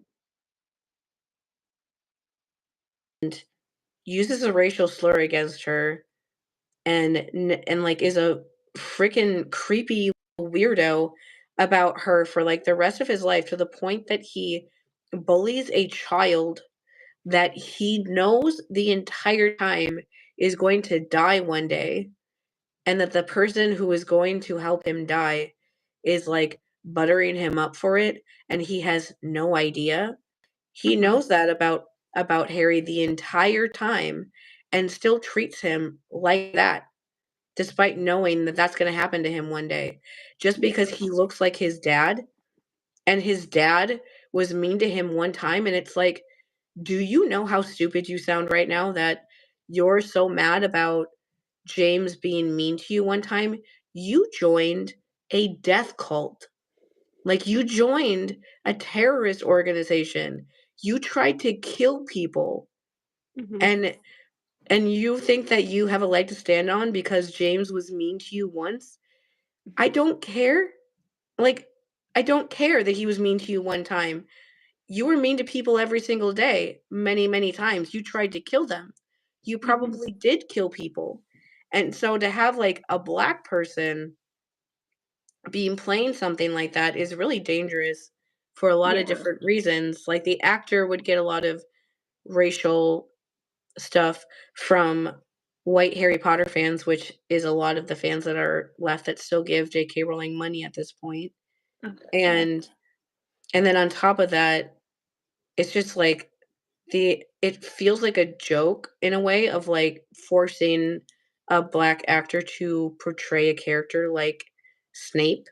Um like on on this day thing that TikTok has, this video that I posted in like 2022 came up where I um I saw a video by somebody saying like, if you don't think that Snape is scary, imagine what he would have done to Harry if he looked like Lily, Mhm. or if Harry was a girl and he looked like Lily. Like, what do you think Snape would have done to Harry if that was what he looked like instead of his dad? And I'm like, oh, Yeah. that's actually a really, really good point. Like, Mhm. and past me was like, oh, thank you for pointing that out because that is really terrifying. Yeah. What he would have tried to do to that girl, or just Harry that looked like his mom. Um, but it's like that sort of predatory person being played by a black actor. Yeah. Um, that's like somebody being like, "Oh, you are never happy with being woke. There's always something wrong with everything that I do." And it's like, "Yeah, because you're a fucking monster." Well, I mean, Um, the worst part of it is that I don't even think J.K. Rowling sees Snape as a negative character because she did that no. stupid shit with Albus Severus at the very freaking end. Like, One of my like on one of our like very first podcast episodes, I remember that we were like ranting about Harry Potter, and mhm, I talked about how when the TV show was airing, I s- one of the funniest things when the Percy Jackson show was airing is that I didn't want to watch it until it was over. Like, literally the day the last episode came out, I watched the entire thing because I didn't mhm, wanna have to wait every week in order to see it. I wanted to just be able to watch it all, but I kept seeing videos about it the entire time it was on without mhm, fully knowing what was truly happening, but I kept seeing videos about it anyway, and so I knew that people really liked it, and so I was really excited about finally being able to watch it. And one of the things that killed me is that I saw, like, a post going around where there was, like, a comment on a video where it was a person saying, like, how much better Percy Jackson is than Harry Potter, and they were like, "All I know is that Percy would never name his kid, like, Dionysus Kronos Jackson." mhm. And that just, like, and we're just, like, laughing when we're talking about it, but it's like, no, he would never name his children after the people who terrorized him, Yeah, um, because this book series is not written by somebody who's trying to romanticize abuse and trauma, mhm, and that's very much what J.K. Rowling was doing. And so, yeah, that's the thing that's scariest about her and people like her, is mhm. that she thinks that Snape is like, well, Snape realized that he made all these mistakes at the end, and he did the right thing at the very time. And it's like, no. Yeah, Like, that he's she doesn't think I don't think she thinks that him, like, that part with, like, him and Dumbledore, even after all these years, and Snape is like, "Yes," about Lily, and I'm like, that makes him scary. That Mhm. makes him creepy, that he should be on a sex registry somewhere, that Yeah. he's been, like, thinking like that about a girl that he called a racial slur and, um, didn't only care that she was murdered, like, she was didn't care about, like, what happened to James or their kid or anything Mhm. really, and it was just because of her, like, because he was, like, that creepy guy who wanted to believe that they could, like, that maybe he could somehow be with Lily one day, and if she was dead, then there was no chance of that ever happening, and that's a scary person, but in Mhm. JK Rowling's world, he's, like, a good guy, and you're, like, a bad meanie bad face if you say that you don't like Snape, and it's like, that's actually scary, like, how, um, off, I guess, you are about that stuff where you can't even notice, like, when somebody is doing really abusive stuff in front of you because Mhm. you're too busy romanticizing them. Yeah. Like, it reminds me of Calypso in that way too, that people talking about Calypso, they don't realize that she's really scary, that she's trying to manipulate, like, children, basically, to do what she wants because that's what she wants in Percy Jackson, and Mhm. and full on is, like, not letting Odysseus leave and doing horrible things to him just because she wants what she wants. Like, if you're willing to do that to people just to make yourself happy, um, there isn't really a limit of what will make you, like, stop. Mhm. Because as long as you get what you want out of it, you're just gonna keep going. Yeah. And it's scary to see people being like, "Oh, Calypso wasn't that bad in Epic." She was more empathetic in Epic, and people being like, "What do you mean she was empathetic in Epic? She did the same stuff she does." Mhm.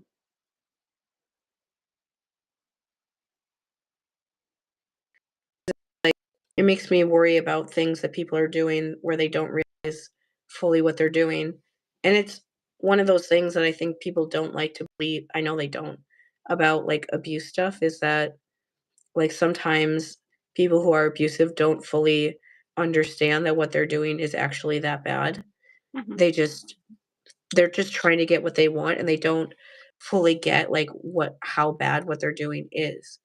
And that's why I always have hope of being able to talk to people in some way and have them understand.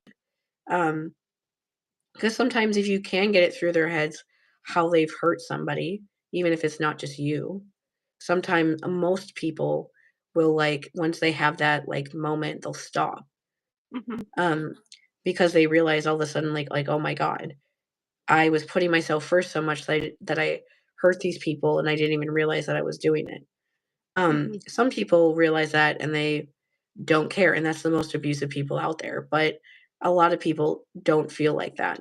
But it's one of the I feel like people like to believe that people who abuse people know what they're doing the entire time and they're very self-aware. But I don't know if you've ever talked to an abusive person. They're the least self-aware people on the fucking planet. Yeah. They have no idea how they are perceived, how you perceive them. Like, um, I've been rewatching like the old Gabby Hanna videos, and Mhm. it still kills me that she put up that 3-hour phone call with her and Jesse, didn't even re-listen to it because she was so sure that everyone would be on her side and that Mhm. she came out looking good and all and I can't listen to anything from that phone call, like, the videos that I watch when they play, like, clips of her talking, I just, like, fast forward because it's Mhm. too, um, triggering for me from dealing with people like her, and so but, like, I know from things I've seen from other people have said that, like, all of the comments on that video when she originally posted it were people saying, like, "Okay, like, Gabby Hanna is actually the monster, and Mhm. she's you're definitely in the wrong," and we're just, like, pointing out about all the ways that she was, like, just full on, like, gaslighting Jesse, she put that out there, like, absolutely sure that people would think that Jesse was the bad one. Like, Yeah. that's how all people who are overly abusive like that, that's how they are. Like, Calypso thinks that all these men should just do what she says, and the fact that they won't means that there's something wrong with them and there's nothing wrong with her. And that she is the victim here, and that you should all feel bad for her and, like, fall down at her feet to fix it. And if you Mhm. don't, then you deserve whatever she does to you, um, for, like, believing that about her, or, like, believing that you get to do what you want instead of Mhm. doing what she wants. Um, they're very not aware. But at the same time, it's also confounding because they can be very unaware of how other people see them, but they can still be aware that they're hurting you and do it anyway. Yeah. So it's like it's not one or the other, but ugh, God. I always end up talking about J.K. Rowling when we talk about gender stuff, but it's just a thing you have to talk about because she's out there still doing this stuff, still accusing Black women of secretly being trans. Yeah. Um, I don't know. And the funniest jokes ever about her is how about how Quidditch is a sport where they all play on the same team. Yeah. And so it's like you literally made up a sport where boys and girls play on the same team. And now you're like obsessed about keeping boys and girls off the same team. Like what happened? What happened between like 1996 and now? Like you could have changed those rules of your stupid made up game. Yeah, I think am I remembering wrong that Ginny might go to an all-girl team eventually when she becomes a pro? It's, like, part of the epilogue, but, Yeah. And of course, because it's J.K. Rowling writing it, Ginny plays like pro Quidditch for like 2 years before she just starts having babies. And yeah, so women can either have a job or they can have babies, they can't have both, look what happened to Tonks. it's so stupid. Like I said that the first time we recorded this, and it's worth repeating that J.K. Rowling, the way that she writes her female characters, it's like a man wrote them Mhm. because of how like misogynistic honestly it is that all of the moms are like unhappy or seem to be unhappy or unhappy with something, and they all have like a lot of kids, and they're all kind of like stuck at home. Even like the horrible book, like Cursed Child or whatever, that she didn't physically write, but she definitely told the person who wrote it exactly what to do. Um, she in the book, like Hermione in like the magical world where like Ron and Hermione don't get together, she writes it as like this unhappy maid who like Mhm. never gets married, never has any kids, and because of that, she's like mean to the kids at Hogwarts, and she's really unhappy, and she's just and has like this horrible sad life. And Oh it's gosh, yeah. like Ron is an abusive little bitch to her most of the time anyway.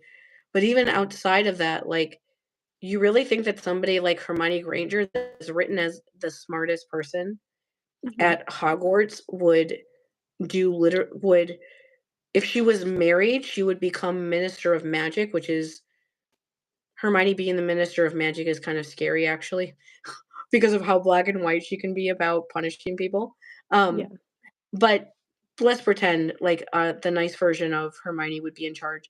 That if she's married, she ends up in charge of the entire government. But if she's not married, she ends up being a teacher at Hogwarts where all the kids don't like her because she's so mean to all of them. And it's like, you wrote that. You're a woman. Like, you are really, really, really aggressive about the fact that you're a woman, and you wrote that about another woman. Like, what is wrong? There's so many things wrong with you, but, like, what is truly wrong with you that you're writing women the way that, like, men do? Like, those men on, like, Book Talk that always hold up books, and they, like, don't show you what book they're talking about until the very end. And they always end up saying, like, red pill shit about women, like, they'll read, like, a book that women like just to, like, rage bait people, Oh, um, yeah. and then end up going on, like, some podcast where they start talking about how they hate women, and you're like, "Yeah, we knew that already. Thanks for pointing this out to us, though." She's like that guy. She's like that every one of those guys, and it's like, but you're a woman, and we know for a fact you are because you've made it your entire personality that you are a woman. And so I'm like, I don't understand why you do this. I will never understand. It's like it's such weird like self-hatred Mhm, that she does this stuff, and I will never get the point, especially because I feel like we've definitely won that we have Becky Riordan instead of her. mhm, That, like, her and Rick have definitely done Percy Jackson stuff together. They've handled everything together. She's there to help, like, back things up. She was on Threads again today. Um, oh, that's something we could talk about is that the show was, nominated for Saturn Awards, with the Saturn Awards are, like, the biggest sort of award show for, like, sci-fi fantasy things. It's mhm, just only for sci-fi fantasy shows. And so them being, nominated for that is cool. mhm, And, their makeup and hair people were nominated for the makeup and hair, like, awards that they have. And, mhm, tomorrow at, like, 11 a.m., like, my time, Central Time, is when they announce the Emmys for the children's and, like, TV show awards, so that'll be interesting to see if they get anything at all. mhm, And she was just posting about that today and also being like, "By the way, don't bother our makeup artists. I'm just trying to post about celebrating the fact that they got nominated for an award because they did such a good job in season 1." Um, she's very much like her own person, and you can definitely tell, like it's funny with her and Rick because they were born on the exact same day, and mhm, so most of their birth chart is probably, like, almost exactly the same. mhm. But there are, like, different things with their personalities still that Yeah. come through that are slightly different, like, she's much more, like, firm than he ever when he was on the internet or would be, which I like because sometimes people need to be, like, reined in sometimes. And so, Mhm, like, I'm glad that Becky's there to, like, tell fans, like, "Hey, stop bothering our makeup artists or our hair people or our directors or whatever to try to get yourself on this show. Like, leave them alone, please." Like, Rick is not the one to do something like that. mhm, Rick is the one that will, like, make a dramatic blog telling you that you're a racist pig when you're, like, bullying a, like, child that he cast in his show, um, and, like and tell people, like, "Get mad at me, don't get mad at this literal child. Get mad at me." When he finally gets angry enough, he puts people in their place like he did with those emails to, like, the production team for the movies that were ruining his entire life. At that time too, he was as blunt as he needed to be, which is very blunt to get his point mhm, across when he needs to. She does it in a more, like a not nice way, but a more, like, I guess, a nicer way, I suppose, but in a way where, like, I don't think people fully get what she's doing, what I think is really funny. mhm, Sometimes when I'm like, "Huh," like, I cannot I think she deleted these honestly. But I remember way back before I knew that that account was her, um, she was talking about Luke, and she was saying, she was talking about how even back when her and Rick would go on, like, book tours where they would go to, like, a lot of libraries and stuff and meet up with kids, like, when the first 5 books were still coming out, mhm, and they would do stuff like that. She said that they would see, like, kids dressing up as Luke for, like, Halloween costumes more than they would dress up as Percy, and she was basically talking about how she didn't understand then and doesn't understand now, like, why people were choosing that they wanted to be like Luke mhm, instead of wanting to be like Percy, and I saw it because one of that one account that is a huge Luke fan, mhm, was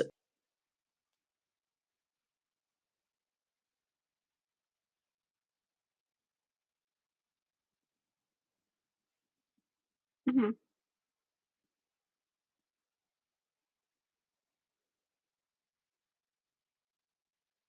I'm, like, somewhat concerned about the fact that you guys idolize the villain, Mhm.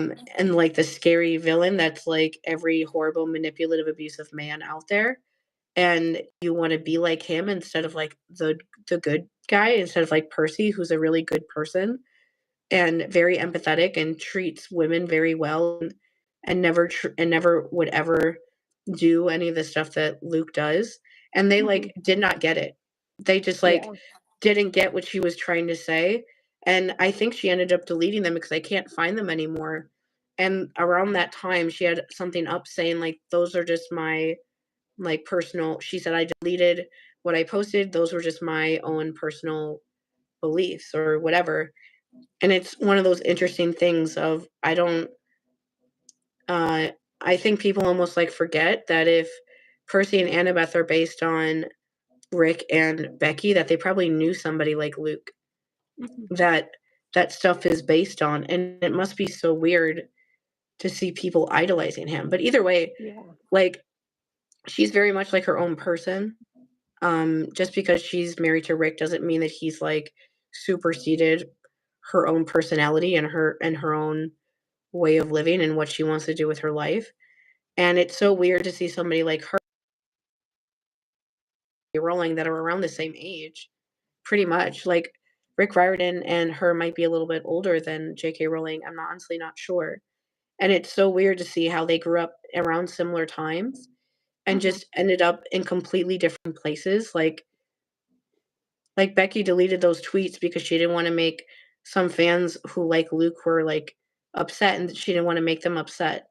Mhm. JK Rowling is on the internet being like, "You're ugly because you don't like me anymore because I'm transphobic." Yeah. It's just, like, shocking to see how different they could be. I don't even know how that could even happen. It just did. Yeah. Yeah, I think the new Harry Potter stuff is probably I hope that it's doomed. Like, I hope that people are smart enough to realize, like, "Okay, if JK Rowling is still in this, we're not watching it." That's what we've said all along. Like, there were Mm, definitely people in the fandom that had a little bit of hope when they were talking about potentially removing her from it. But I mean, the transphobia boils down to why they can't do what they actually wanna do, which is, like, to truly capitalize on the nostalgia bait, they want the original cast members. They want Dan and Emma, and I forgot what the guy who plays Ron's real name is, but, Rupert, and they want them back, you know? Um, so they're not getting them back, and they're not getting a lot of the actors back, and that is why they're doing this with a whole new cast, with a whole new look. Um, yeah, I don't know. It's like I just hope that this project turns out to be trash, kind of. Mhm, mhm, um, like, there's entire accounts that we both like and enjoy on TikTok that I'm sure will end up on YouTube once TikTok is gone, mhm, that, literally all they do is break apart, Harry Potter and point out how stupid it is, mhm, um, and how none of, like, the story makes sense, like, a Percy friend of mine sent a video from that one account that we both like that where she was talking about how, um, them introducing, like, the Elder Wand in, like, the last book makes Voldemort seem stupider because it's, like, the idea that, like, this wand is the reason why he's so powerful, and it's, like, so was, like, Dumbledore really good at magic, or was it just the wand the entire time? And it just made it such a simplistic, stupid thing that all you need is this wand in mhm. order to be successful, and then you're gonna be great. That's just dumb. And it's just, like, so simple and a very like, sometimes having, like, a simplistic story is okay, but that's, like, so simplistic that it's stupid, Yep, because it just doesn't make her the rest of the story. And so, like, I feel like anything unless you're, like, completely like, if you're actually, like, diversifying, like, Harry Potter where you, like, point out the things in the story, um, and try to improve it, then that's the only way that it could ever be good, but they're not gonna do that because J.K. Rowling is gonna be involved. So, like, with Percy Jackson, like, having, like, Annabeth be black, it makes that character way better and way Mhm, more complex and way more interesting. All the characters that they diversify make them way more interesting. It's way more interesting to see, like, a biracial Luke mhm, that doesn't like the Western world and see him trying to convince like Thalia and Annabeth, who also are black, to join him because there are things that the Western world does against them. And it just mhm. makes the story have more depth and things like that than it did in the beginning by adding that stuff in. Yeah. Um, but Harry Potter can't do that because J.K. Rowling's there. Like, if she wasn't there, they could, but because she's there, it has to be, like, the stupid, like, white liberal story where Voldemort was the problem, and then once he's gone, everything is magically fixed. And so, they can't do, like they have an entire storyline about how elves actually like being slaves. Like, Harry has a literal slave, and he gets annoyed that the slave doesn't wanna make him food Mhm. after he had to make his family food growing up. So, like, Yeah. there's no self-awareness there, and so the only way to ever make it good is if somebody else, like, was able to completely, like, change it and make it better, Mhm. or in a magical world, JK Rowling, like, let herself be critiqued, like Rick Riordan is allowing himself to be critiqued by changing a lot of the cast of his original characters, and he openly says in interviews that these people that he cast are the characters and that they make the characters better, and he wishes that he thought of them looking like this when he was younger, but he would just didn't think about it because he's Yeah. just not that smart. Like that's the way that he puts it, that these kids made the story way better and that these are his characters. um, and so unless you have somebody like that that's willing to, like, critique your own writing and change the story and make it better, uh, then it's just gonna be really bad, and I more, like, feel bad for the actors, especially whoever the kids would be, who they would cast, Mhm. um, because they're gonna go through the fucking ringer of playing these characters that they all love and adore, but having, like, such a weird, complicated feeling about all of it because of J.K. Rowling. The Mhm. reaction like, they could be, like, the best actors ever, and people still won't wanna watch their show ever Yeah. because of her. Well, and then they're also gonna have to deal with the inevitable comparisons to the actors that came before, and, Mhm. yeah, that's also not their fault. And they're never gonna, like, publicly, at least, get, like, the acceptance or whatever from the old actors, and it's nothing because of them. Mhm. It's just because of J.K. Rowling. And it's one of those hard things that they're never gonna get that, and they're always gonna want it, and it's not like they're like these innocent little kids that are just being, like, lined up for a really difficult situation because Mhm. J.K. Rowling and HBO or Warner Brothers wants to make money off of Harry Potter, and they don't make any enough money off of it at this point. So Yeah. they don't care about those kids going through that, playing those parts and stuff. But or like the idea of that being like a bad thing on their record that they played like Harry Potter, but in the production that everyone hates. Um, Mhm. but that's just something that they'll have to deal with. And it's just never something that they kids actors shouldn't have to be put in positions like that, especially. Um, especially by adults who just want to make money. They Yeah. don't actually care about any of that stuff. But either way, I just keep hoping that that Warner Brothers will magically just, like, stop making it. That doesn't Mhm. seem likely.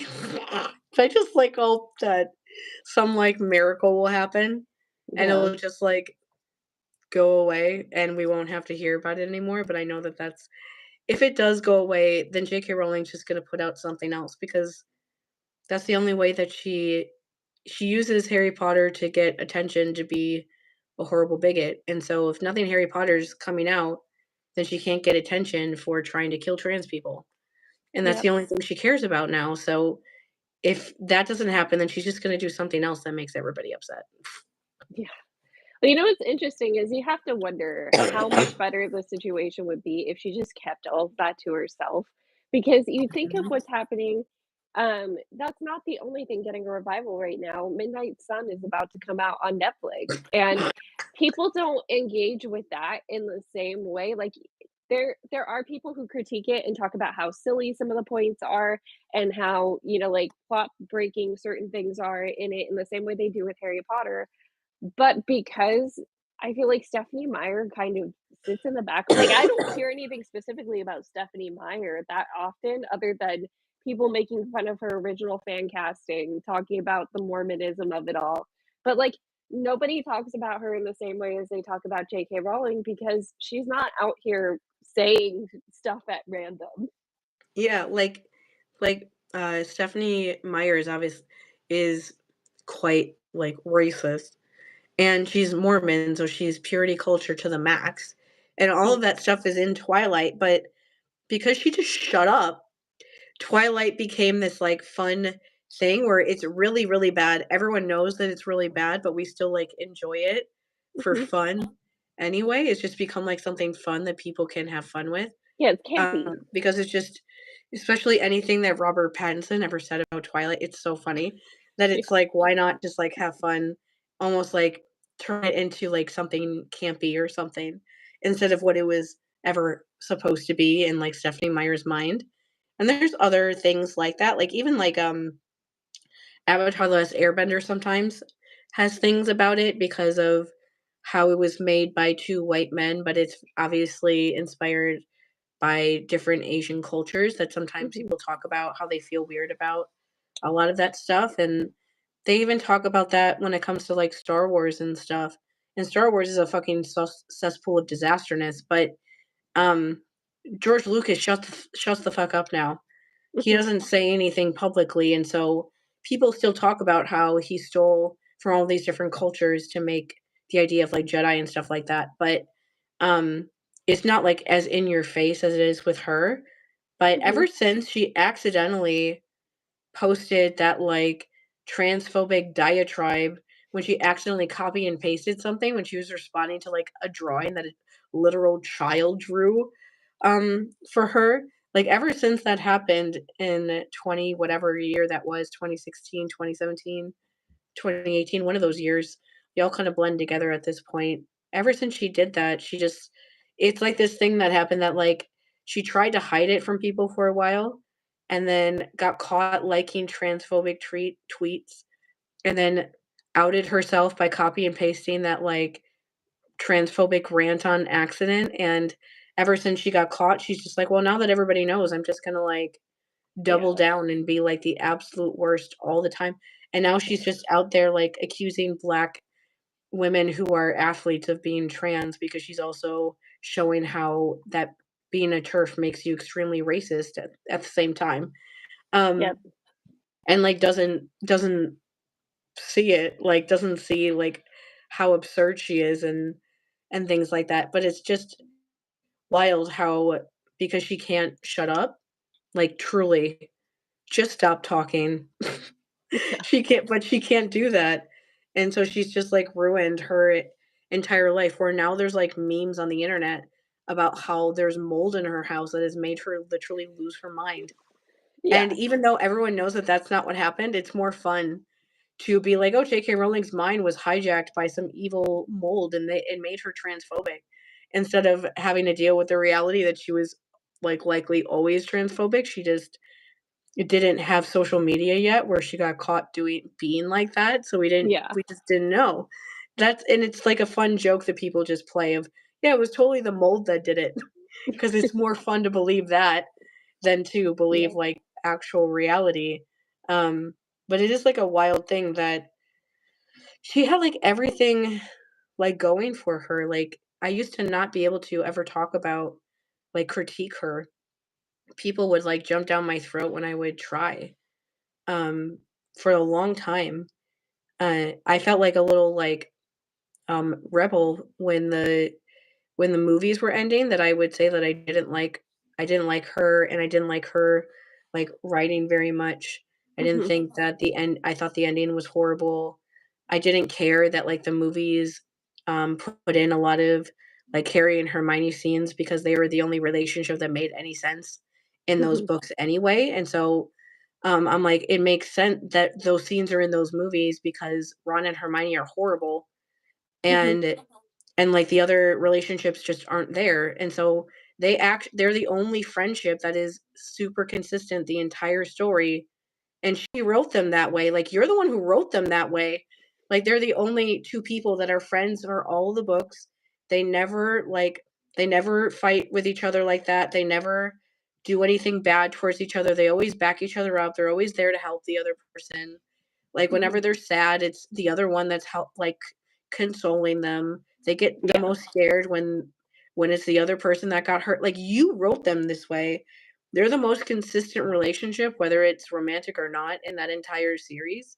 So that's Mhm. why they put those scenes in the movie. I just didn't care about that they added that stuff because I'm like, "This actually makes more sense than the Yeah. books," and I felt like such a weirdo saying that stuff because everybody was like, "How dare you? What about Ron and Hermione?" And I'm like, "I don't like watching people yell at each other." And Yeah. then saying that it's supposed to be romantic. That's not romantic, that's just toxic. Um, Yeah. but for a long time, I couldn't ever say that stuff out loud without people getting really mad. And it wasn't until she started being horrible that everyone felt like we could finally just say what we actually thought about Mhm. her, and everyone started like critiquing her. But until then, you couldn't really do it. And it's Yeah. like you could be totally fine. Everyone would still like worship you if you just knew how to not be on fucking Twitter. Yeah.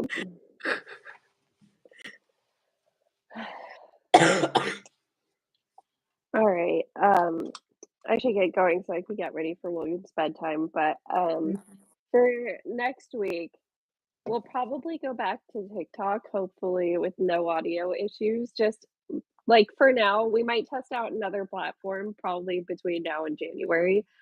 I wonder Mhm, if Instagram's worth trying. I don't know about saving videos from Instagram, but we can look into that. mhm.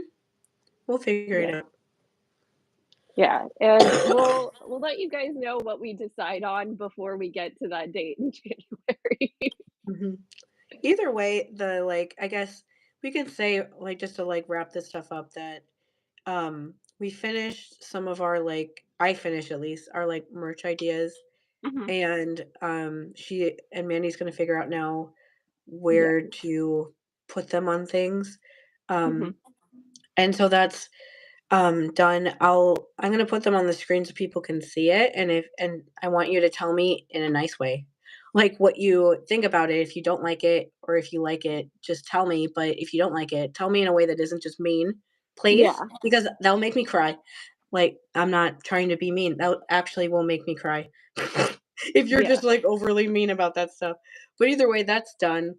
And so the overall goal is to be able to do these on here in some way, like, have them post on YouTube because it's just easier to have them on Mhm. here because we're too poor. Um, We'll get I equipment when don't we have have, more like, a money. yeah, like, I don't have, like, a real computer.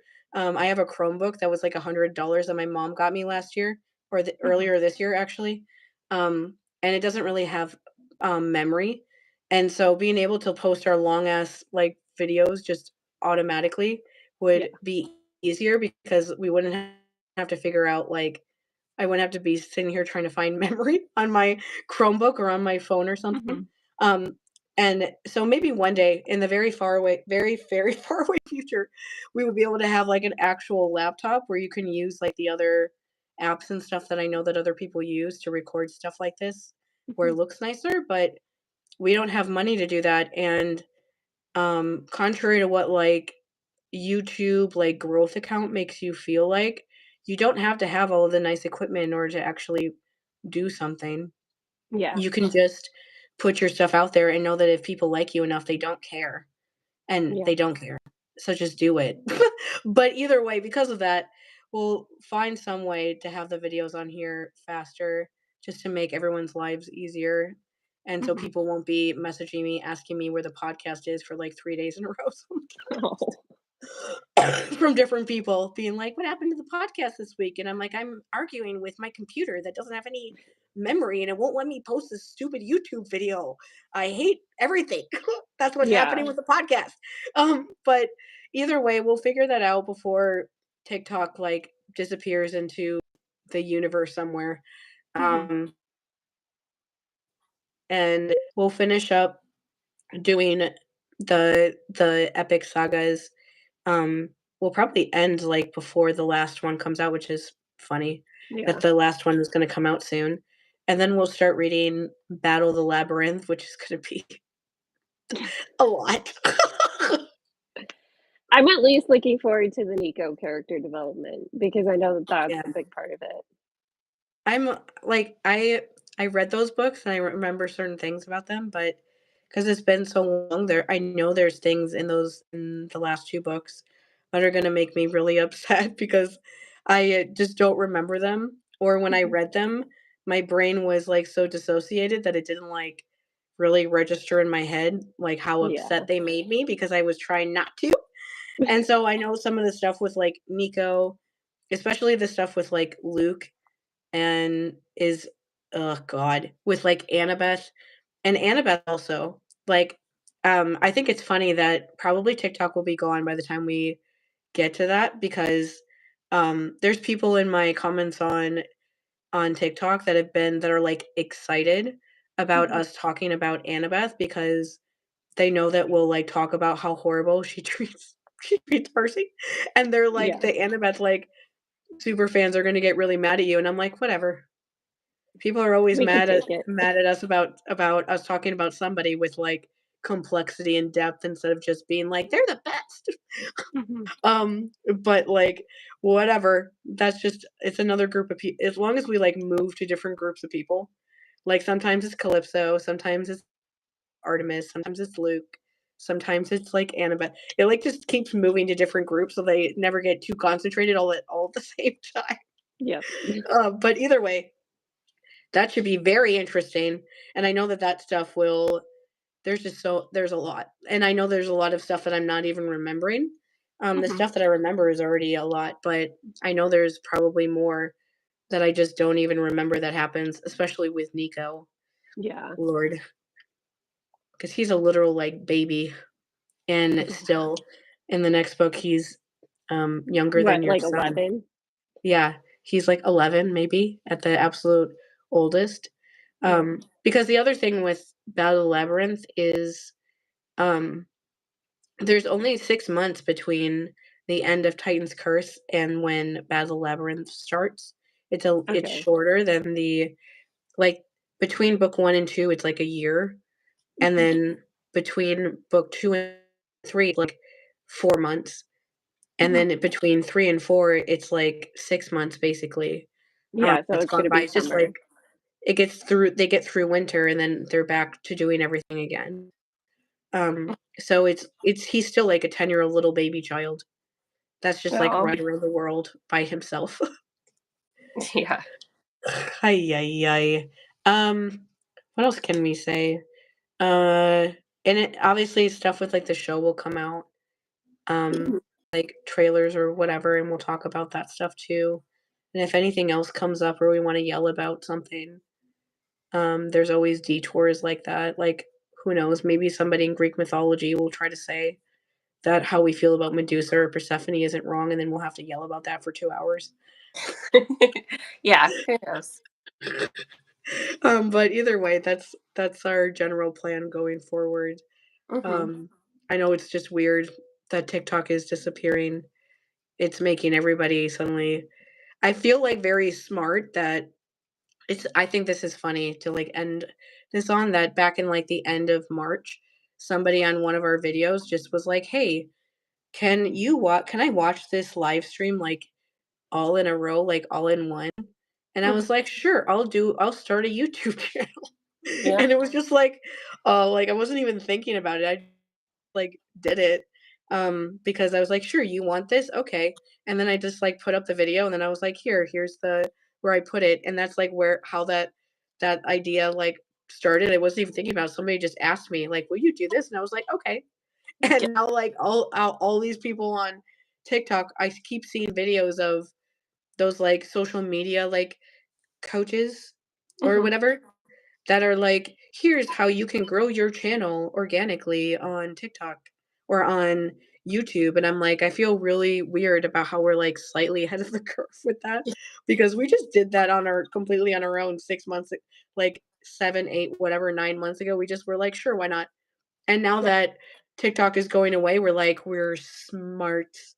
Like, let's pretend like we saw this coming. We didn't see this coming. We just did it because somebody asked me to. That's literally all it takes sometimes.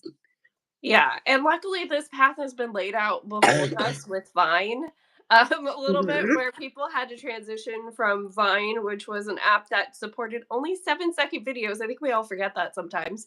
And mhm, like they were able to build channels where they did long form videos because I wanna say at least at the time where that transition happened, you could probably only do, like, 10 to 15-minute videos, or most people kept within that range. I know you had to at least hit 10 minutes to start monetizing it, but, mhm. most people didn't make the, like, hour, 2-hour long documentaries they do now. Yeah. Yeah, I've been thinking about that lately, how, like, when Vine went away, everyone just went to YouTube, and now it's happening all over again. Everyone is just gonna go YouTube is just always there. Yeah.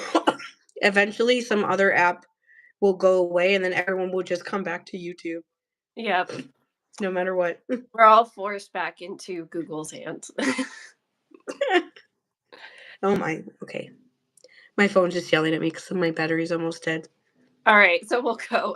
But yeah, we'll pick up with the rest of like Epic picks up at the Underworld Saga next week, so we'll start with Mhm. that. Alright. All right, bye. Bye.